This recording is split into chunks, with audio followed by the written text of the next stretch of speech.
kwa 20% hadi kufikia pauni milioni 64.2. Mabingwa wa mashindano ya wanaume na wanawake katika mchezo wa mmoja wataondoka na kitita cha pauni milioni 3.6 kila moja, huku wachezaji watakaotolewa raundi ya kwanza wakilipwa pauni 80,000. Zaidi ya pauni milioni 60 zimetengwa kwa ajili ya mashindano ya kufuzu. Na katika mashindano ya magari ya Formula 1, viongozi wa mchezo huo wamekubaliana mpango wa hatua mbili wa kubadilisha muundo wa injini kufuatia ukosoaji wa kanuni mpya za mwaka huu. Madereva wamekuwa wakilalamika mgawanyiko wa karibu 50-50 kati ya nguvu za injini ya petroli na nguvu ya umeme. Na kufikia hapo na kunja jamvi na narejea kwako Skola. Na asante sana Victor Kenani. Lakini ni kuambia tu mechi iliyomalizika ya pili katika mechi za ufunguzi za kombe la dunia ni Korea Kusini pamoja na Jamhuri ya Czech. Dakika 90, Korea Kusini 2, Jamhuri ya Czech 1.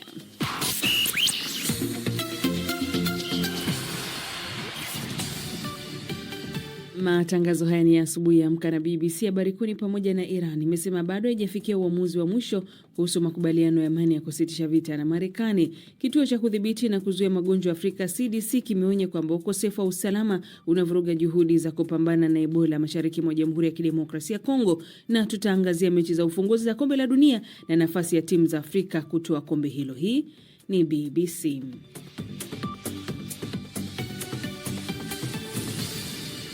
Na msikilizaji, unaendelea kusikiliza idhaa ya Kiswahili ya BBC na tayari imetimia saa 12 na dakika 16 kwa saa za Afrika ya Kati na katika baadhi ya maeneo ya Maziwa Makuu majira sawa na saa 1 na dakika 16 asubuhi eneo la Afrika Mashariki. Mimi ni Skola Kisanga na moja kwa moja sasa tuangazie michuano ya kombe la dunia ambayo imeng'oa nanga kule Mexico, na mechi ya kwanza ya ufunguzi ikiwa ni kati ya taifa hilo Mexico na Afrika Kusini, na mechi ikaweza kumalizika kwa Afrika Kusini kuto kufunga goli lolote, yani kutoka kwa 0, huku Mexico wao kama wenyeji wakiweza kufunga kwa kujipatia mabao 2. Na mechi ambayo imemalizika sasa ni kati ya Korea Kusini na Jamhuri ya Czech.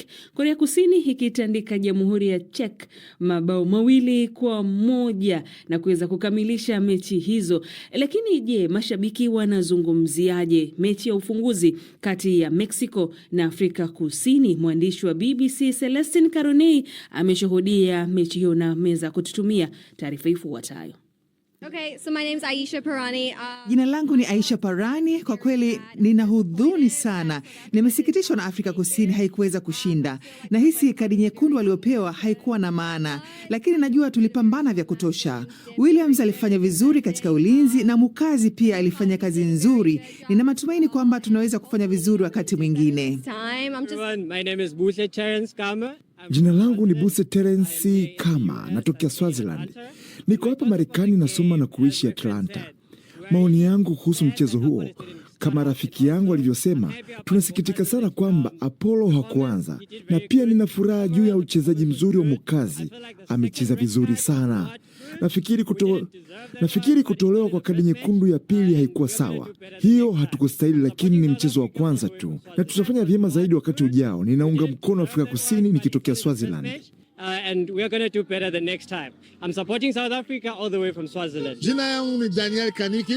Nina support Mexico. South Africa mambo kunafanya mu Africa haya sana. Benyo ba African tunauana. So mimi kuna support Mexico jua kupunish South Africa. Congo after 52 years tunarudi tena. Iko natupatia iko safety. No, mtoto anatosha anawina examen d'etat. Njo ile setu tunasikia sana. Tengeneza mambo sana mkongo. Sheba tukoku tunashimama. Aone mimi niambi kwa hapa deja. Mimi naonesha deja que tuko ready, tuta support team yetu and tuko ready ku support na Kongo yetu. Na maoni sehemu ya mashabiki ambao wamezungumza na mwandishi wa BBC Celestin Caronei baada ya kumalizika kwa mechi kati ya Mexico ambaye ni mwenyeji pamoja na Afrika Kusini na kukamilisha zile mechi za ufunguzi. Unaweza pia ukasoma taarifa zaidi msikilizaji kuhusiana na kombe la dunia kupitia tovuti yetu ya BBC News Swahili. Lakini Mexico yaichapa Afrika Kusini, kadi nyekundu 3 zatolewa. Taarifa hiyo na nyingine nyingi tu unaweza kupata katika ukurasa wetu ama tovuti yetu ya BBC News Swahili.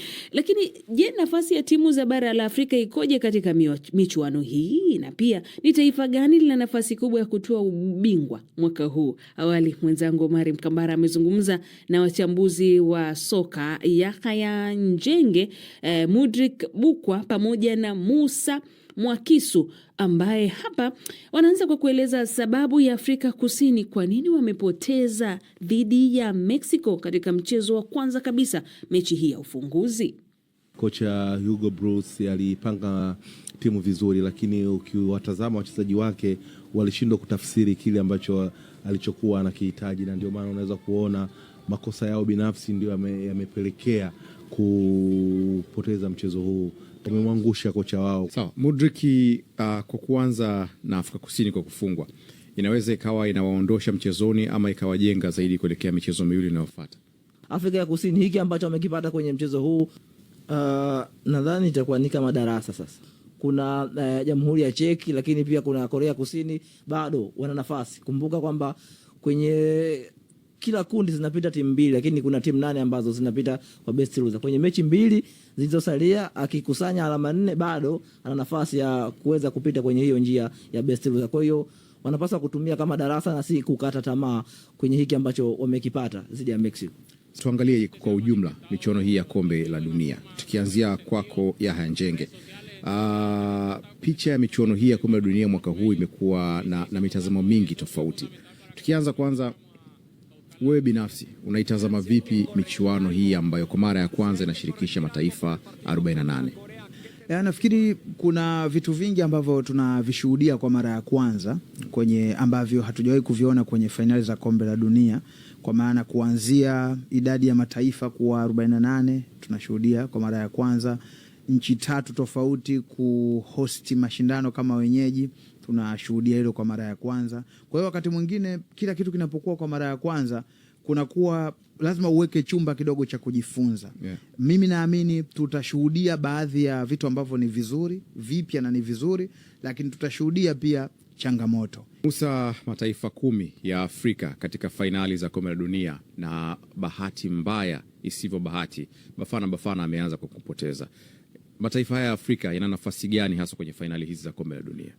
Nafasi ni wenyewe kutushangaza, kwa sababu ukitazama Cameroon mwaka 1990 walishangaza watu wa kufuatilia michuano ya kombe la dunia, na mwaka 1994 jinsi ambavyo Nigeria walivyocheza, kila mtu alishangazwa kwa ile performance.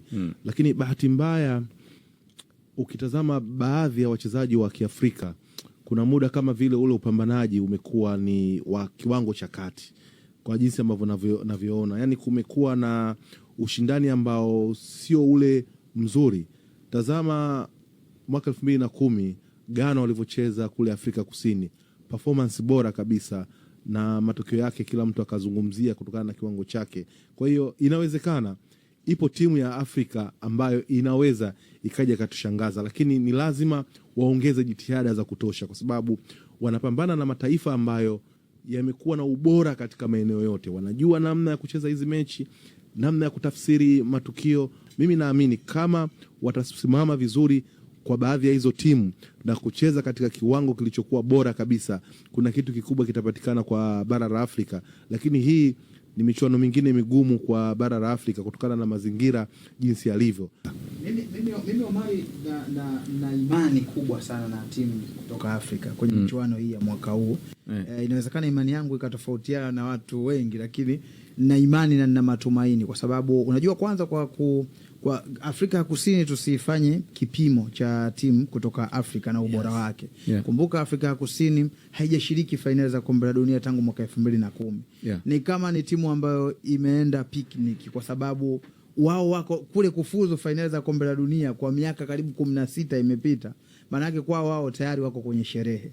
lakini naangalia mataifa kama Senegal namna walivyo, naangalia mataifa kama Ivory Coast walivyo, angalia nchi kama Morocco namna kikosi chao kilivyo. Ni baadhi ya nchi ambazo kwangu mimi naziona zinakwenda zikibeba matumaini makubwa sana, hasa kwa kutazama fainali za kombe la dunia zenye mataifa 48.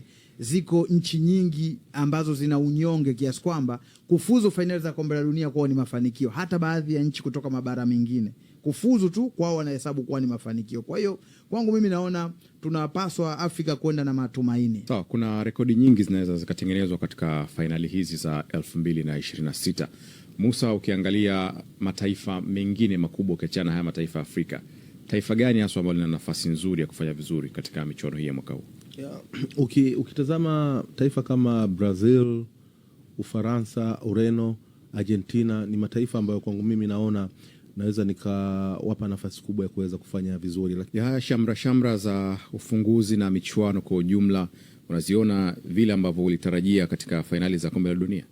Ya mpaka sasa ni vile ambavyo ilitarajiwa, kwa maana kwa kuanzia zile sherehe za mwanzoni pale nchini Mexico wanaonyesha ni kwa kiasi gani kwamba wana uzoefu wa kuandaa matukio makubwa, kama wanaandaa fainali za kombe la dunia kwa mara ya 3, japokuwa hii wanakuwa sio peke yao, lakini wameonyesha ni kwamba wanao uzoefu huo. Na kwa Mexico binafsi kwangu nimeona imekuwa ni nzuri sana, uwanja ulipendeza kiukweli. Musa, wanasema fainali hizi zimepungua mvuto kiasi chake kwa sababu ya mambo ambayo ni ya nje ya uwanja. Kuzuiliwa watu kama mashabiki kuzuiliwa kwenda, mwamuzi kama Omari kutoka Somalia naye kuzuiliwa, na siasa nyingi ambazo zinaendelea zimeingizwa kwenye mpira wa miguu. Watu wengi wanasema zinaweza kuwa zimepunguza chachu ya ubora ya michuano ya dunia. Kwako unalitazama hili vipi? Sio jambo zuri. Unajua michuano ya kombe la dunia ni michuano ambayo inawaunganisha watu duniani, lakini michuano ya safari hii ni kama vile imekuja kuvuruga kwa ujumla, kwa sababu ukitazama baadhi ya mashabiki kutoruhusiwa, mwamuzi kuzuiwa. Sawa, rais wa FIFA Gianni Infantino jana kati anahojiwa, anaulizwa swali na mwandishi wa BBC, alijaribu kusema kwamba wao hawana mamlaka, lakini FIFA wana mamlaka. Kama ingekuwa ni nchi nyingine na sio Marekani, bila shaka wangetumia nafasi yao kama FIFA kujaribu kufanya kitu kikubwa zaidi ili kuhakikisha kwamba kila mmoja anaweza kufika katika hatua nzuri ya michuano hii, kwa sababu hii ni michuano ya ndoto. Lakini kadiri kama FIFA itaendelea kufanya hivi, ile ndoto ya watu walio wengi huenda ikafutika taratibu na kuona kwamba hii ni michuano ambayo haijali watu wengine waweze kutimiza ndoto zao. Kwa hiyo katika namna kama hiyo kuna doa kidogo imeweza kuingia. Nikianzia na Mudrik Bukwa, timu gani unaipa nafasi ya kuwa mabingwa wa kombe la dunia? Kwangu mimi Ufaransa bado nawapa nafasi ya kuwa mabingwa wa kombe la dunia. Njenge, kwa timu za kutoka Afrika, hizi timu 10, unaipa timu gani nafasi ya kwenda katika nafasi nzuri zaidi? Inaweza kuwa kutoa ubingwa au kwenda kwenye nafasi za juu zaidi. Mimi naipa nafasi Senegal. Musa, kwa upande wako wewe, nani unampa nafasi zaidi kufanya vizuri katika fainali hizi za mwaka huu? Nafikiri Brazil wana nafasi ya kuweza kufanya vizuri. Wana kocha mkongwe Carlo Ancelotti, lakini kikosi chake ukiona unaona kabisa kwamba kimesheheni wachezaji ambao wanaweza kuleta matokeo chanya mbele ya Brazil.